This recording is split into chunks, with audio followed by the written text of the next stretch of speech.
नमस्कार जय जगन्नाथ आपण मानक आम चैनल बहुत बहुत स्वागत।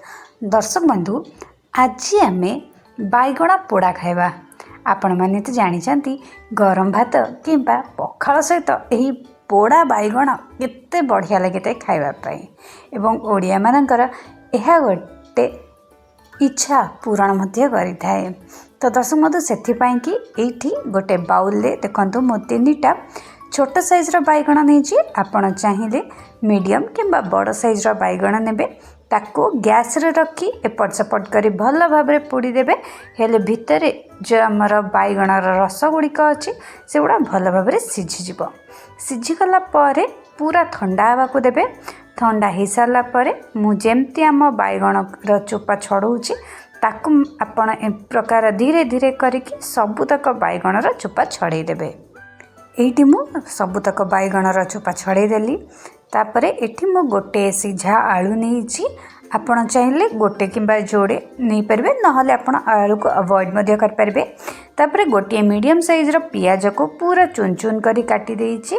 आपण चाहिए ताकू ग्रेटर साहाय्य आउ टिके सरू करिक मध्य काटी पारिबे। यह सत्य जदि आपन को दरकार ताहले आपण एथिरे टमाटो मध्य पकई पारिबे। एटी मु 2 ରୁ 3टा कंचा लंका को छोट छोट करी काटी देइछि। राग आपण हिसाब रे आपण नेबे। आपण जदि अधिका राग खाउचने ताहले आउ टिके अधिका आपण एठी लंका नहीं पारिबे।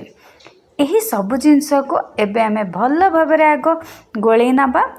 मु एबे पकई देइछि लेंबू अधा लेंबू को काटिकी पकई देइछि। आपण चाहिए जेतेबेले आपण जो आपण बैगण आलू सबको भल भाव चकटी सारे तापर लेंबू ऐड करेंगे।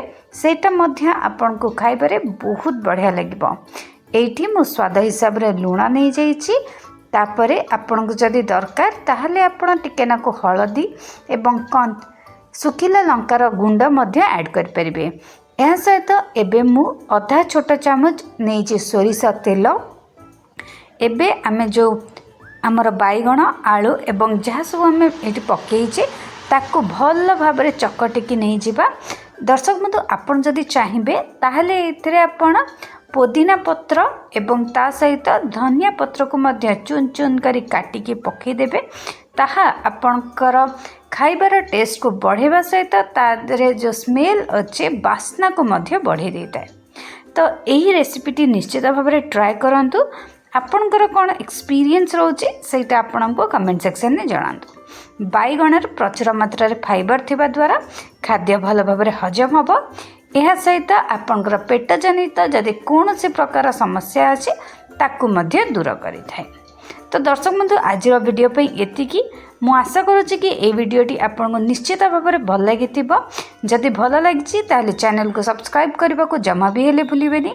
गोटे लाइक निश्चित भाव में करेंगे हेले हम कुछ एनकरेजमेंट मिलिबो नुआ नुआ यही प्रकार वीडियो बनाइबा। ता सहित आमको आपण कौन अनुभव कर वीडियो देखी सेटा आपण हमको कमेंट सेक्शन में निश्चित भाव में जनइबे। ता सहित निज परिवार वर्ग एवं सांग माननकु ए वीडियोटी शेयर करंतु।